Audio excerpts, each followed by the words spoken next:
Welcome to the ChangeMakers podcast, produced by City Current and brought to you by Lipscomb and Pitts Insurance. This show shares personal stories and insight from those who are giving back and making a difference so we can learn and do the same. We cover life lessons, business advice, passion, and purpose. Now here's our host, the CEO of City Current, Jeremy Park. Welcome to the ChangeMakers podcast. I'm your host, Jeremy Park. This is produced by City Current, and if you live in the Mid-South or in Memphis, you know this man very well, because when you talk about powering the good and making a difference, you see him all over the place doing good every single day. We're joined by Dr. Keith Norman. He's the pastor of First Baptist Church Broad and also the vice president of governmental affairs with Baptist Memorial Healthcare. So, Keith, how are you doing, sir? I'm doing pretty good. How are you? Doing very well. The fun of this is we get to know you personally because, as I mentioned, we see you out doing so much good in various roles because you are a man of many titles and many good deeds. But give us a little bit, because you're a native Memphian. So talk about growing up here in Memphis. Give us a little bit of what your childhood was like. Wow. Well, I grew up in some of the most impoverished areas of Memphis, and I spent the formative years through age 17 right here. I grew up in an area of Memphis called Lemoyne Garden. I had some years there. And then South Memphis on the Riverside areas, where I eventually had the most of those 17 years before leaving and going to college. Grew up with my grandparents, also with the influence of my mom, and had the wonderful opportunity to share life with all of my brothers and sisters here in the city of Memphis as well. Went to Carver High School, Riverview Middle School, spent about a year at Bellevue. I took a small stint and went out one summer to try and visit Phillips Andover Academy. And so I got away from Memphis, but I thought it would be better for me to come back home. I wasn't really familiar with the culture in other places, and so it was kind of like a culture shock to me. But I had a very good upbringing. Even though I tell people we grew up in poverty, I didn't know it. Right. Because I had great parents. My grandparents raised me. They were very solid people. I probably learned, and this is, I think people called me an old soul when I was a kid, because I acted more like my grandfather because he was an older man and he was my influence. And so I took probably a lot of his calmness and his wisdom. And I think it helped me when I had situations that I would encounter in life to just kind of look at it and go, well, I can get through this. I can make it, because I had a role model who was a person who just kind of handled life that way. Normally I would stick to this topic, but I want to bounce into something you just said, which is as a child, you didn't know that you were impoverished. And I think that's something that we talk about on our end a lot, is the fact that children don't know any different. And so much of it is just what they're exposed to. And you mentioned just kind of the role modeling of your grandfather and grandmother and taking on kind of the older soul. And I think that's a big part of just the psychology of the children. Is they don't know any better. They don't know. We're giving them labels as those trying to be in the philanthropic community to say they're under-resourced or impoverished or whatever else, but they don't think of themselves that way. You never thought of yourself that way. No, I didn't. When we began to look at the outcomes of children in poverty, we are shocked, and we say we need to do something to change those metrics. But oftentimes, they are some of the happiest people you've ever met. I did not have any deficiencies when it came to love, when it came to people spending time with me, which is a very valuable gift. There were no deficiencies in my life in discipline in a positive way. Values were formed. So those things you can't put a monetary value on. I mean, because if you look at the love that my parents gave me, you can't go anywhere else and say, well, because these people have more money, they gave more love. Love is an equal. So it was an equalizer in my life. Discipline was very important. I had a grandfather and a grandmother who taught me to do what was right. You can't take me in any other community and show me someone who had more money and they learned more about that than I did, because my grandparents knew what was right and they knew what values they wanted me to possess, the values that they had. And it didn't take money to teach those things. And so that's why I think even though I did grow up in poverty, poverty didn't grow up in me. I had to understand that I could achieve at the same level that everyone else could. I could compete at the same level, and it didn't take money to do that. One of the most powerful things my grandfather ever taught me was that if respect and values and God are in the front seat of the car and you put wealth in the back seat of the back seat goes wherever the front seat goes. He says, so don't seek after wealth. Seek after the Lord's favor, seek after respect for humanity, and the values that you share, let those be reflected in your life towards others. And success and wealth, it'll follow you. Yeah. So far, that's been pretty true in my life. The Lord has taken me some wonderful places. Well, I love that illustration too. Shoot, we could just end the podcast right now. I'm done. We're good to go. Talk about one of your favorite family traditions growing up. Sunday dinners. In my day, and this goes back to just really the late 60s, early 70s especially, Sunday dinners and watching baseball and sports for free with my grandfather. Wide World of Sports. Nobody remembers that program. I do.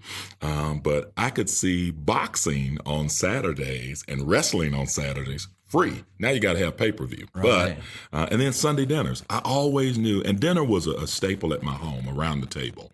But I always knew on Sundays after church, that was a gathering time for family.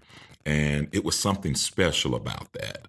We would come home after church, and the anticipation was my grandmother, who did not plan Sunday dinners on Sunday morning. She planned Sunday dinners on Friday. The preparation started. She would start picking the greens and tearing them apart and letting them soak and clean and preparing the meal and seasoning it. And I tell people that's the love, that's the missing ingredient to a great meal, love. She loved her family so much that whatever she had, she took her time to make it, and it just came out well. And so I knew that our family would gather. I knew we would have a great time. We would listen to the radio. There were programs on the radio during that time of preachers and ministers. And we would listen to the radio, not podcasts, but the radio versions of live preaching in some cases, because the radio stations would literally go to the churches here in Memphis, set up things, and they would simulcast it at that particular point. And we got a chance to listen to it. And that was just a great experience in my home. We didn't have air conditioning in our home, but it was cool. We had a breeze. We would open the doors and the air would flow through. And it was just a wonderful time. At what point did you realize that you wanted to go into ministry yourself? That was probably a struggle for me. Around age 9, I remember very distinctly, I was sharing with some of my friends the other day. I encountered a Sunday school lesson regarding the wisdom of Solomon. How Solomon, when he had a choice to ask the Lord for whatever he wanted, he chose to ask God for wisdom to lead his people. And my prayer at 9 years old, I remember it very distinctly, sitting on a sofa in my grandparents' home. I prayed for wisdom. I prayed, God, show me what to do. Because, again, I guess wealth was a far-fetched thing for us. We did not connect wealth to our situation. So even though my grandfather was a man who worked hard, we just didn't see wealth as one of those things that was ever really going to happen in a major way. But I said, Lord, give me wisdom. And with wisdom, show me how to treat people and let me use the wisdom that you give me for your honor and your glory and not for my own life. That was a very distinct part of it, because when I was exposed to the teachings of Solomon and how he prayed to lead God's people, that's what I asked for. And so that was a pivotal and transitional point for me. But through the years, I did not know how that would manifest. So it was a struggle trying to get to that. I went off to college in Atlanta to Morehouse College, and it was a wonderful experience there. I wrote a lot during those times. I still have some of the papers that I wrote where my faith was being expressed in those papers. I failed religion, not once, not twice, but 3 times, because I had a professor who thought that I could do better. And Dr. William Guy, he was the father of Jasmine Guy, the young lady who was on a different world television show. And so Dr. Guy, who was a pastor in the Atlanta area at First Baptist Church, he told me, he said, I think you can do better work. And I would make a C, and he would give it back to me. And I was going, this man doesn't like me, because the C was a passing grade. And so I was like, hey, this man doesn't like me. But what he was saying to me was that he saw something in me. And I think through my upbringing at Tabernacle Baptist Church here in Memphis, Pastor Rogers Pruitt was my pastor. Mrs. Lucy Matthews was my teacher in school. And these were people who poured into me. Rosanna Smith, Effie Jones, I could name so many people who poured into me. And by 12 years old, they had put me in the men's Sunday school class because I would always challenge my peers. And they were like, this kid here might need to go somewhere else. Throw him out. I got kicked out of Sunday school, okay? That's my claim to fame. So I went to the men's Sunday school class and sat there with the men, and I asked them questions because I didn't know it, but I was developing a faith walk at that point in time and developing a theology, thoughts about God at that time, but I really didn't know it. When I went off to college again, I was beginning to find that way. I went into the corporate world. I had a very successful career in hospitality management. And at the very pinnacle of what I thought was the success of my career, I asked the Lord the question, why did you let me come to this point and be so successful? And what am I supposed to be doing with my life? I call it my my burning bush moment. Moses has an encounter with a burning bush, and it is not uncommon for bushes to burn in the desert. But Moses said, I will now turn aside and see why this bush burns and is not consumed. It doesn't go away. It never stops burning. And so this question would come up over and over in my life. What am I supposed to be doing with my life? What am I supposed to be doing with my life? Succeeding in hospitality management. I'm a young 20-ish kind of guy. I'm making more money than I've ever seen. I should be content. And I was discontent. I was discontent with the wealth, so to speak. And I found that wealth wasn't all it was cracked up to be. And so I began to say, I need to be doing something that the Lord has called me to do. And I didn't know what that was. At that point, I was living in Indianapolis. And the Lord said, go back to Memphis. That's a crossroad for me because leaving Memphis at 17, I only had one goal in life. Never go back to Memphis. Because at that point in time, Memphis did not point to great opportunity for young African-American men. We were being told at that point in time to find a good job. And a good job was at that time, and this is a good job. I don't mean to disparage this company, but it was to work in the hub at that point as a young African-American male. Go and that's a good job. Well, I thought that there was more in life, and I thought that I could do more in life. And so coming back to Memphis, I'm like, what am I supposed to do? Because African-American men, they weren't holding political seats at that point in time. There had not been elected an African-American mayor yet. There had been a congressman through a special cutting of a district or reshaping of a district, but not a whole lot of positives in terms of the corporate look for African-American males, which is where I thought I would be. Yeah. But when I came back to Memphis, I went to work at my church, at Tabernacle Church where I grew up. I was taught by my pastor, and which was one of the most fundamental times of my life because I had more available time to be taught by him before going to seminary. And he taught me how to love people, how to treat people, things that I thought I already knew, but from the ministerial perspective, he taught me this perspective, and it was helpful to me. That's when I accepted the call to share in ministry, and man, the rest has been like skyrocket. Yeah. I started preaching and pastoring the same year. It was crazy because that rarely happens. I preached one sermon at my home church. The next week, I preached at a visiting church simply by accident. And the third week, I was asked to come to another church and become the interim pastor. And I had only preached 3 times in my life. Wow. And so it was like boom, boom, boom. And I think the person that I probably owe the greatest debt of gratitude to outside of obviously those who taught me and shaped me is my spouse, because during that time we were developing a family. We have small children, and she's just, going along for the ride and not knowing where this thing is going to end up, but she was always supportive. And it was just like boom, boom, boom. And I started pastoring a church in Batesville, Mississippi, 58 miles away from our house every Sunday. That's what my drive was.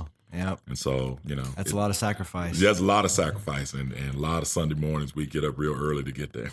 What goes in on your end? Because I think we haven't had a pastor on yet on our end. And I think it's interesting when you look at how much time and effort really does go into the preparation. So in other words, you see obviously the Sunday sermon, Right. but obviously there's so much more to it than that. So unpack and share a little bit of just what goes into your, not every day, but just your preparation to be able to prepare and do everything that you do. Life, all of life. And this was a very important lesson that I learned. Early on in the ministry, I wanted to compartmentalize myself to say, this is my time to do this with my family. This is my time to study. This is my time to write sermons, etc., and do administration. And trying to compartmentalize and separate all of those things was overwhelming. I tried to go to seminary early on. I tried to raise a family early on. I tried to take vacations, which I'll tell you afterwards, there's no time for vacations. You have to make time for family. And so all of that was just being stacked and stacked and stacked. And I found myself being overwhelmed to the point that it was making me unhealthy. And I had an encounter with my health, which, I remember very clearly. The outcome of that was look at all of life as preparation. So I just began to open my eyes to the things around me. I mean, see the value in people. Be present in every moment with people. Listen to what they say. You don't have a lot of time with people. And I recognize that we have a lot of conversations with people where we're not present. We see them, but we don't see them. We hear them, but we don't hear them. And so the Lord just taught me to open my eyes, to hear my kids, to hear my family, to hear things around me, to see them, to be present in the moment. And being present in the moment, I glean nuggets from things and I write them down and I put them in my phone. I make notes about them. And all of these illustrations about life began to grow out of that. And people began to say, wow, this guy's preaching is touching me. It's connecting with me because it has life nuggets in it.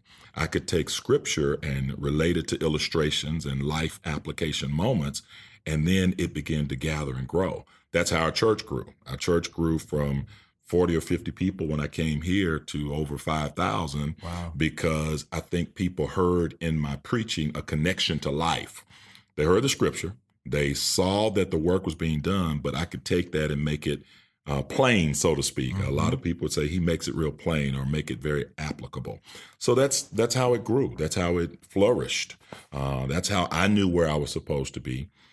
But then there's that corporate side of me that was still alive. And I'm sure we'll get to that. So yeah, we'll definitely talk about Baptist in a second. I do want to touch on how do you view the church in terms of, because I think you're one that really views it, and we'll talk about Brace in a second too, but as a catalyst, is getting outside of the four walls and really making a difference in your community. I mean, that's a huge part of just your personal focus. So what is your philosophy on the church in terms of using it not only to teach and better understand God, but really understand the role in the community? So in other words, how do you view the church and the role in the community? God is all about people. When the Lord Jesus Christ comes into the world, he comes into Bethlehem. And if you really look at it and look at the geography and topography of the Bible, he goes to the ghetto. He chooses, God himself chooses where he wants to be born. And he goes to the place. There's this wonderful song by a jazz artist named Gregory Porter that says, "Take me to the alley." He won't go to the most affluent areas. He comes to the place where people are. And so I patterned the efforts of our ministry after that idea of where Christ comes. He comes to the place where the greatest needs are, where people who need their hope lifted and their spirits to be informed and touched and inspired. And so by doing that, we decided to stay right here in Binghamton, where the Lord placed us. My idea about ministry, and I'm very clear on this, is that we would be repairers of the breach, as it speaks of in the book of Isaiah. My idea is that we would never be this ivory tower where you have to go through 8 levels to get to the pastor and where you have to go through all of these kinds of systems in order to be connected. We are an open door church. We're here 6 or 7 days a week primarily. We have 24-hour services. If you can't find us personally, you can call us or email us in some way. And we are practical. We're very practical. We're in meeting the needs of people. That's where we frame our greatest work. Community driven. When I looked at the place where we were, and people would often ask me early on in ministry, what is your vision? Or that was a big thing. What are you doing? Yep. Well, I looked at the Shelby County Health Department metrics. My vision was shaped by what was going on around us. Jesus says, go to the uttermost parts of the world, but he says, start where you are. And so we started in 38112. At that time, we had overwhelming teen pregnancy. We had drug issues. This was an impoverished community with a lot of blight.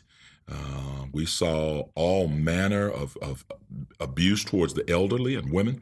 And so we said, let's frame our work around that. Let's take those things and work in that area, and that will be enough to keep us going and keep us busy. And as we would do that, we found that we needed a mechanism to reach people, to talk to people, to set ministries around the needs of people, and that's what we do.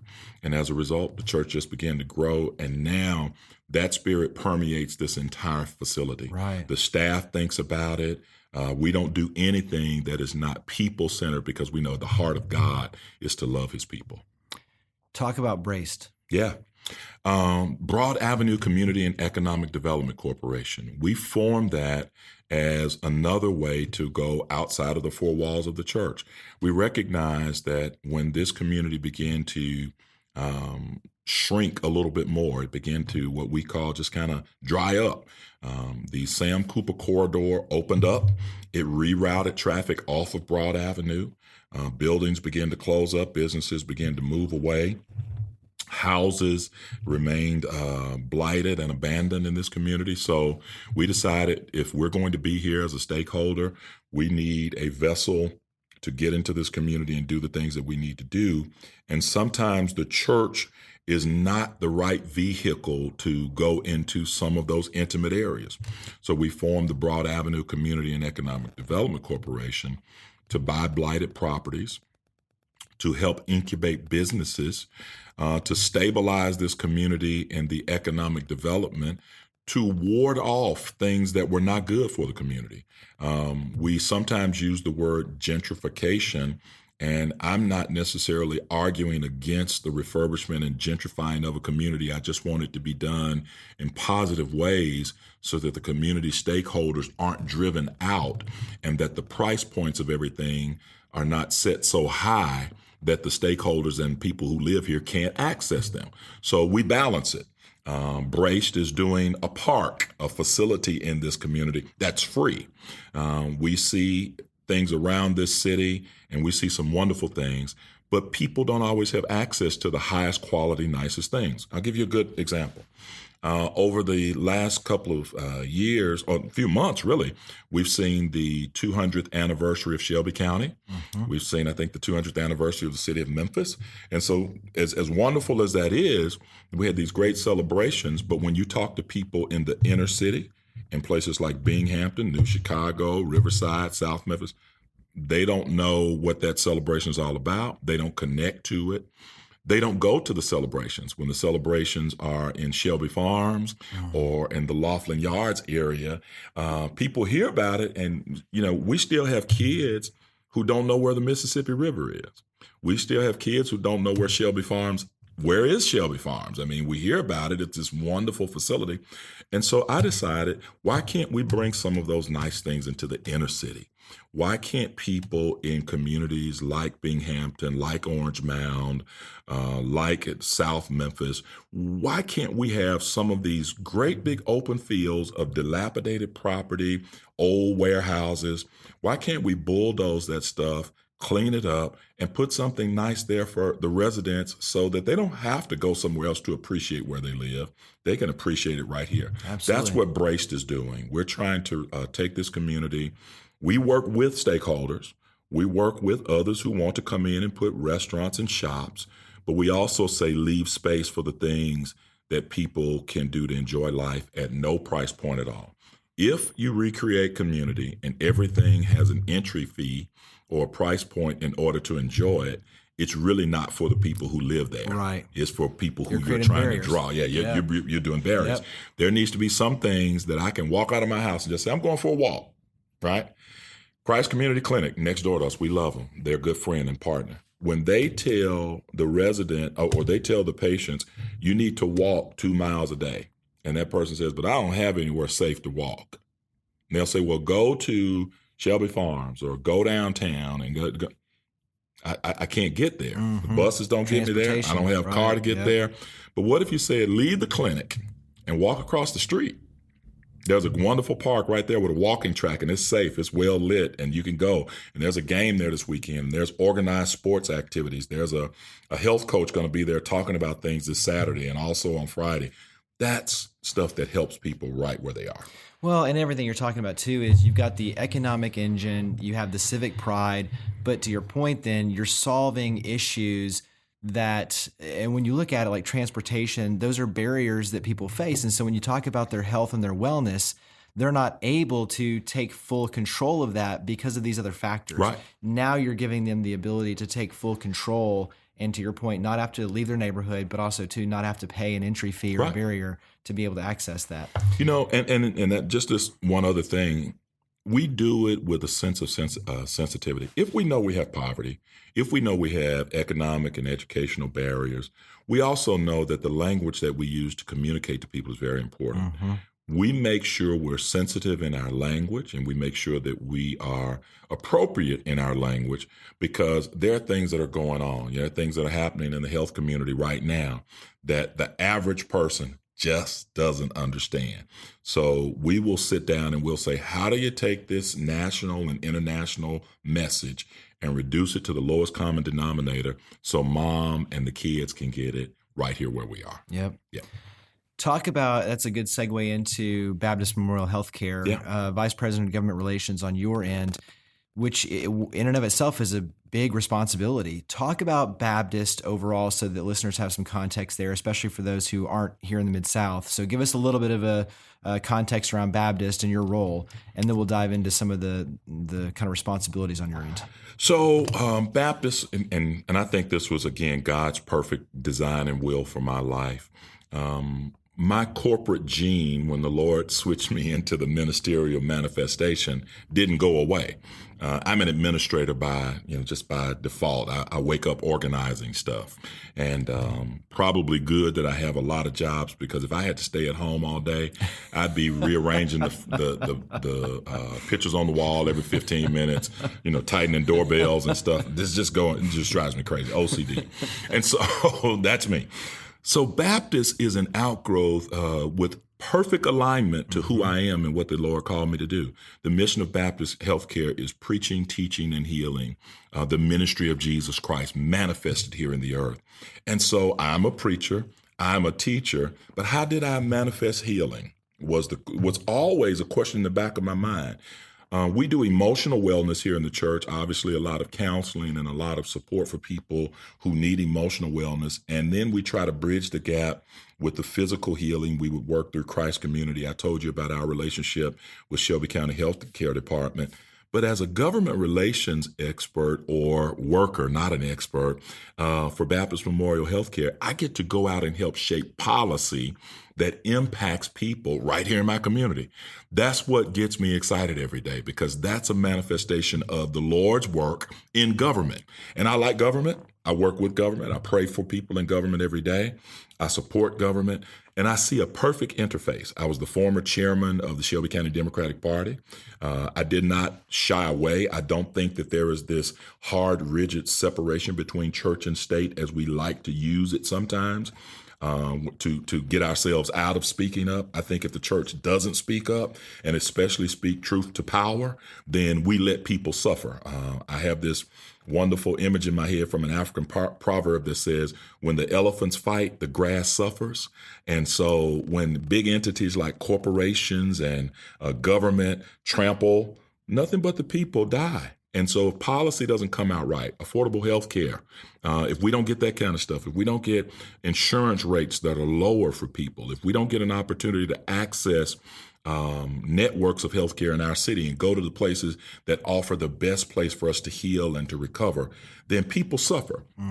If we don't take things like the present health crisis that's going on and grab it and say, how do you get this information out to people so that they know what to do and how to protect themselves and not trample all over themselves.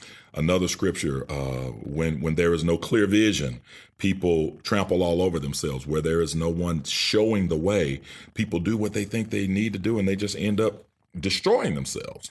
And so Baptist gives me this wonderful opportunity to connect my church and the community at large. This is a huge platform to say, this is what you can do. This is how it should be done. And here's an entity that cares.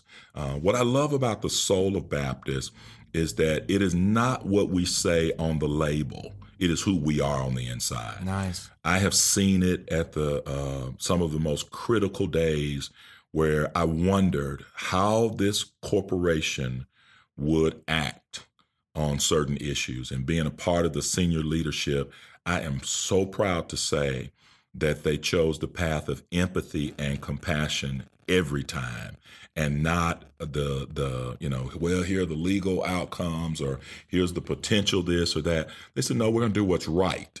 And doing what's right feels good to me in the corporate sense. It would be hard for me to navigate in the corporate world as a pastor if I were with a company that turned its back on the community. Good point. Because I love the community. Right. I love the people. And I feel very confident being a spokesperson in Baptist for the community and in the community for Baptist. Well, and we've had Jason Little, CEO, on a ChangeMakers podcast in the past. And to your point, you can feel that empathy, that care for people. And I think your team is absolutely amazing. Give us one thing, because you do a lot that is outreach. I mean, working with the homeless, you have mammogram vans, you have all sorts of things that really go out in the community to take very good care of the citizens. Give us one thing that puts a smile on your face, that's something that's innovative, or just something that you think listeners definitely need to know about Baptist, and some of the cool things that go on with your team and being out in the community. Wow, there's so many. I'm going to take 1.5. How about that? I love our mammography van that goes to various places. We've had it here at our church, and I think over the years we have found upwards of 8 women who needed to follow up and get care, and it saved their lives. Wow. And each year we do a fashion show where the survivors come out and they model clothes. That's the half. That's just one of the things. The homeless van, I love that one. That ministry sees thousands of people in the city of Memphis. We do have a homeless problem here. And that van is dedicated to keeping up with those individuals, going to where they are. We recognize everybody can't get to where healthcare is anchored in all of the places around our city, but we know where they are. So we go to them, and then we provide the services that they need. The one that I'm so proud of, though, is that several years ago, Shelby County government formed an Office of Recidivism. They were trying to connect with people who come out of jail and keep them from going back. One of the things that I know as a pastor and as a healthcare professional is that when people come out of prison, the likelihood of their exposure to a life-threatening disease, possibly HIV virus and other things, has increased, especially among the male population. But if that male does not disclose when he goes home, the reason we see a higher rate of HIV among African-American women is that male does not disclose. He goes back to their former relationship or forms a new relationship, and now we have a mom and potentially a child that comes out of their relationship born with HIV, and all because they didn't know. And so what we decided to do, we were asked for a donation to help open the clinic. And I studied that for a while and prayed over it. And I said, no, a donation gives us an opportunity to help get the doors open. But then once we get the doors open, we have our name on the wall, funding happened by Baptist, and we're out. What we decided to do was make it available for medical practitioners to be there when the people check in, when they go back to that Office of Recidivism and they have to check in with their probation officer, that health care is available. And they could get free health care, certain exams and other things that would be helpful to them, that would give them at least the information that they needed to know about themselves. When I come out of prison, I don't have a health insurance card. I don't have access to health care. But by putting health care where people are and in the spaces that they need, this helps them to know at least their own situation. And from there, they have the power to do something about it. They have the power to either participate or not participate in acts with other people. And then they have the power to get health care at the place of their choice. So I was very proud of that. It took a huge commitment on behalf of Baptists to do that. And they remain committed to it. We remain committed to it for that purpose because we see the good that it does. Share on your end when it comes to businesses, individuals who want to get involved in the community. How do you see, when you talk about creating real change, I think many times we get caught trying to find a silver bullet. We think, oh, here's an easy answer and it's going to solve all of our problems. And what you realize really fast is that all of these problems are kind of interconnected, and you have to go one person at a time, one family at a time, and really help unpack the individual struggles that they're going through. And it's a long-term process to get them where they are. It's not a short-term, hey, pat you on the back and you're off to the races. So when it comes to kind of sharing advice for creating change, what advice would you give? An impactful journey that I took several years ago was reading a book that I encountered on an airplane, actually, next to someone, entitled The One Thing. And from the book, I found that one thing is powerful. It's said over and over in the Bible. Paul says, this one thing that I do. And David even says, one thing I've asked of the Lord. And I started shaping my life around fewer things rather than more things. I was doing a whole lot, and I was doing it, I thought, very effectively. But one of the things that I read in the book is that the author says multitasking is an opportunity to be mediocre at more than one thing. You can't really do everything at the level that you really could if you did fewer things. And I'm not saying literally do one thing, but I have committed myself to doing a few things extremely well. And so when you want to be a real change maker, you have to first understand that starting where you are is important. You can say, I don't have this and I don't have that, or I wish I had this or I need that, but start where you are. Pick a point and start there. If you're going to clean up the room, start with picking up one thing. And from that one thing, remain committed until you see some real progress. And it's going to take time. Oftentimes what happens to us is that when we begin a task, we don't see immediate results. And we kind of go, maybe this isn't it, or I shouldn't do that. When I came to this church, we were one building with a lot of issues going on, a small membership, pending foreclosure. So my commitment was to just do this. For one solid year, actually, I said, don't change anything, don't touch it, just love the people, empower the people, and show them what the collective love of our working together can produce.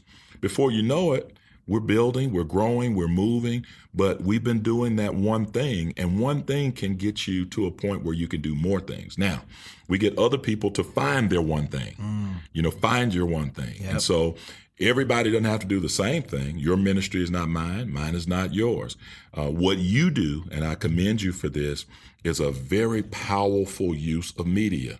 I tell people, I think when we get to heaven, there are going to be some radio and television announcers who are going to get some special conversations because they didn't use their platform very well to communicate, and they used it to tear down. They used it to destroy and deconstruct. And so I'm like, I don't think they realize it, but, it's going to be a short line over there saying, Lord wants to see you, But I think, but this is your thing. And you do this one thing so well, and it gives platform to the other things that we do. So I'm not going to go and start a podcast next week. I'm going to let you do that. But I'm going to continue to do this work that I do, connecting the faith community to government, connecting the faith community to healthcare, connecting the faith community to policy development, showing us how we can get involved. That's my thing. Well, it actually dovetails perfectly with some advice that I've been using lately from a recent guest speaker, Mick Ebling from Not Impossible. He says, help one, help many. So to your point, that's it. Focusing on one allows you then to create a ripple effect. Yeah. Let's switch over into, it's kind of a lightning round, but it's just short questions, fairly short answers. So first one is, what do you like to do to relax? Next question. No, golf. I have a group of friends, and we have what's called night service. All right, and these are guys that I hang out with. That we get together on Sunday night after church, and we watch sports. We kind of hang out with each other. I think they are my relax, resolve, kind of let it all hang out group. It's no holds barred. We love each other. We all love family. We all support each other. There are a lot of pastors in the group, but we just kind of, that's our thing. Nice. Yeah. All right. So this is going to be a two-part question. Sure. But first, what do you and your wife like to do as either a date night or something special? What's a special thing for you and your wife? My wife has a chair that she's worn the elbows out on, because what she likes to do is get in that chair and just sit there. But I think her thing is travel. Our thing has been travel. We've been blessed to see some of the greatest parts of the world. And growing up, again, my wife and I grew up in the same impoverished community.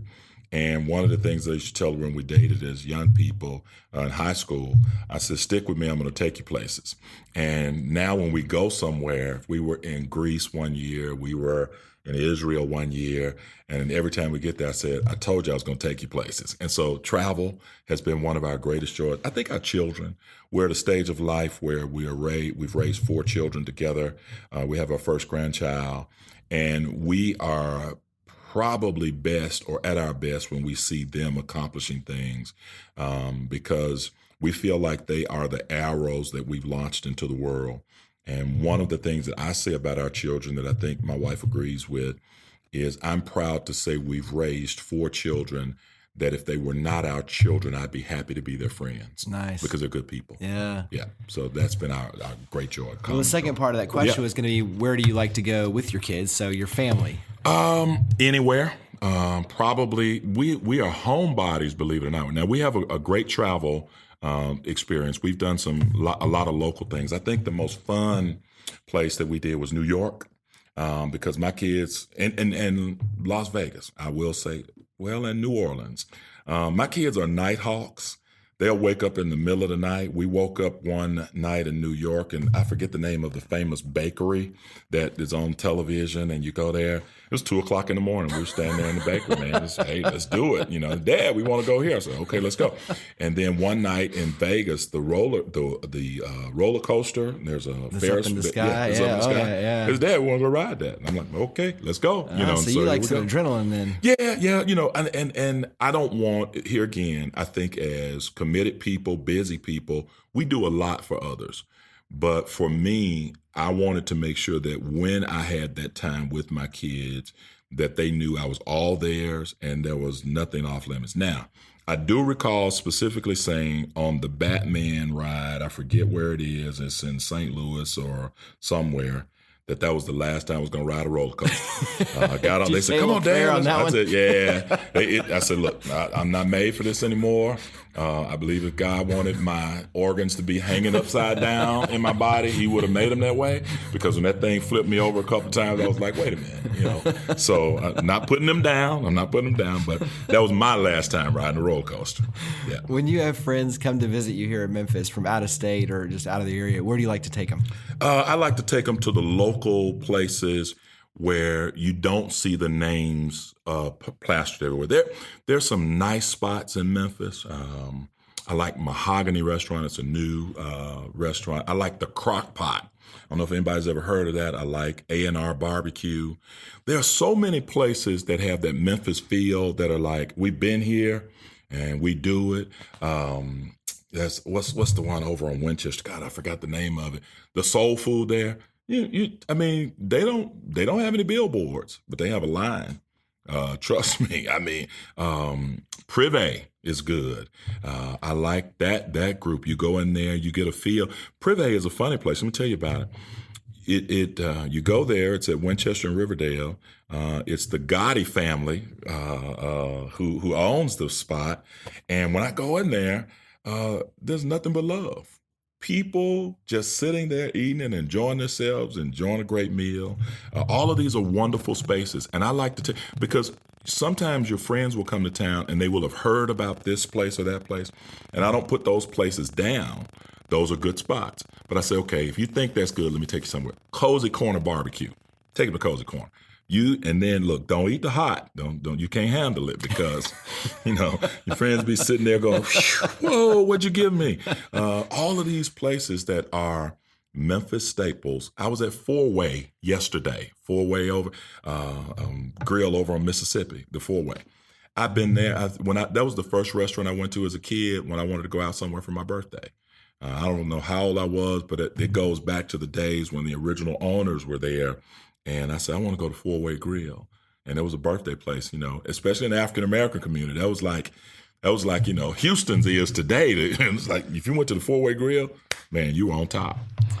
So what's a favorite quote or something that it can be from your parents? It can obviously be from the Bible, but what's a favorite quote that you like to carry with you? Thy word have I hidden in my heart that I might not sin against thee. It was a very pivotal scripture for me. Psalm 119, verse 11. It was very powerful for me because I tried, and there's a preceding question in that verse where David, the psalmist, is asking the question at a young age. He's coming into power. He's coming into the calling of his life. And he says, wherewithal shall a young man cleanse his way? How do you get it right in a world that has so many opportunities to get it wrong? It felt like David was sitting there going, man, I got all these doors open in front of me and I need to know what to do. And I felt that way, as a young man growing up. I was at Morehouse College. I was in Atlanta, Georgia. Okay, so imagine 18 in Atlanta. All right, I'll let you figure out the rest. I wanted to not squander the opportunity that the Lord had presented. I said, how do you cleanse your way? How do you get this right? And the answer when David asked the question was, hide the word of God in your heart. And I realized that the difference between the mind and the heart, the mind quotes the scripture, the heart lives it. Out of the heart flows the issues of life. Out of the head, you can flow with knowledge, rhythm, and rhyme all day. And I see a lot of smart people who know the word, but I don't know a lot of people who have it in their heart that live it. And my goal is not to be smart about the Bible and about God's word, but it's to try to manifest it from my heart. And something that's natural. I want it to be natural. I don't want it to be something I have to think about. I often quote and tell people that if character is something that you develop as a result of calling, then it's not really character. Character is who you are when calling comes. My grandparents taught me stuff like, don't lie, be honest, treat people right, all of that stuff. And so if I become a minister and decide, I need to start doing this, then it's really just to put on for the audience. Mm-hmm. But if I'm that person, then I'm that person. Now, sometimes I get accused of being just too blatantly, direct. You ask me a question, I go, yep. You shouldn't have said that. No, that's the truth. And when we get to all the explanations and all the other stuff, the truth is still the truth. And so I'm going to probably live and die being that person. But hiding the word of God in my heart is probably it is my favorite scripture, my favorite quote. Yeah. This is one of those conversations we could go on for so long. It's, so many just amazing nuggets that I think people really enjoy and take out, and I hope they're inspired by that. Obviously on your end, you still have a long way to go with your legacy, but many, many, many years from now, what do you hope that people say about you and your efforts and making a difference here in the Mid-South, but really just, you take the effect of not just in the Mid-South, but around our globe. But what do you hope your legacy is?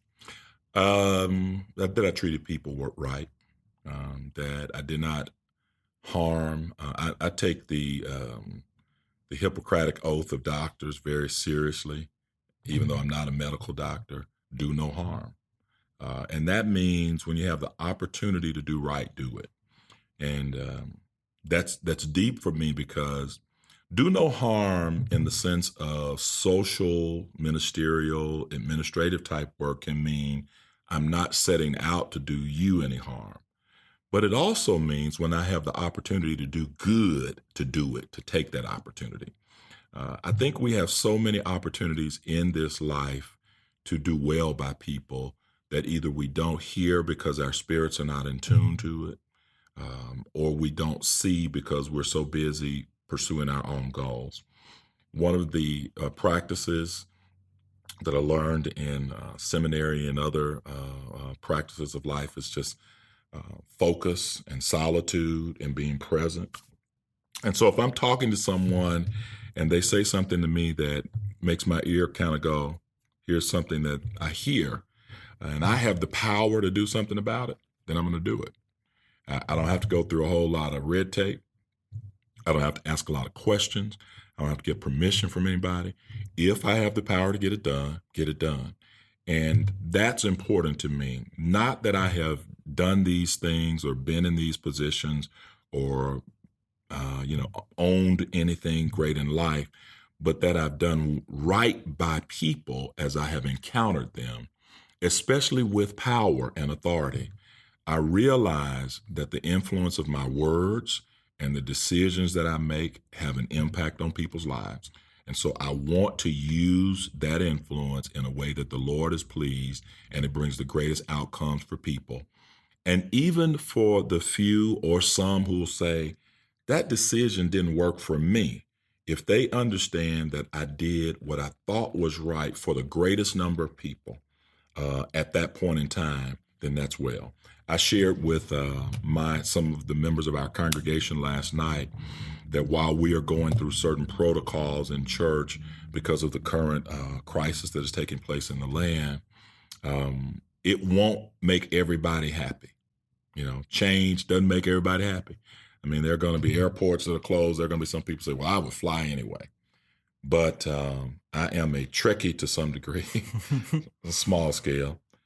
One of the things that I remember most from one of the Star Trek movies, the needs of the many far outweigh the needs of the few. And so when I have to make certain decisions, it gets down to some tough things. But when you think about saying, I got 100 people here, and this decision is going to impact 100 people, 85 people are going to do well with this decision. 5 are going to not do so well, and 10 it won't impact marginally. Well, I'm not trying to hurt the 5. I'm not trying to not be concerned about the 10. I'm just trying to make the best decision for the greatest number of people. And in leadership, whether it is in the church, whether it's in the corporate arena, whether it is in politics or any other area, those are some of the critical choices you have to make. To not make a decision can be more harmful than making a decision that people won't be pleased with. And so ultimately, when people get to say what they want to say, which they say it already, but when they say it and I'm no longer, able to hear it or be around, I want them to just say that I did what was right, or I tried to do what was right. I love it. Yeah. So where would you direct, because obviously there's a lot of places they can go to find you, to learn more, but when it comes to things, like Baptist Memorial Healthcare, obviously the church, Braced, and getting to know more about what you're doing there, any sort of website, social media, where would you direct people? You can always go to www.fbcbroad.org. You can also go to the Baptist website, and you can find profiles there. But, people can always reach me through the church, and that's the best place to do it. They, Martrice, my administrative assistant, always connects me to wherever I need to be. And once they get connected to me, I'm real practical. Again, that whole idea about not having to go through many layers. Every new members class at First Baptist Church gets my personal cell phone. They get my number. If I'm committed to being their shepherd, I want them to be able to call me. And so they'll call me by cell phone. The only thing I ask is that they don't give it to 10 other people. And just use it for yourself. That's it. Call me. I'm available. I come when I'm available to be there. And if I can't, I'll do it in the car on the way to the next location.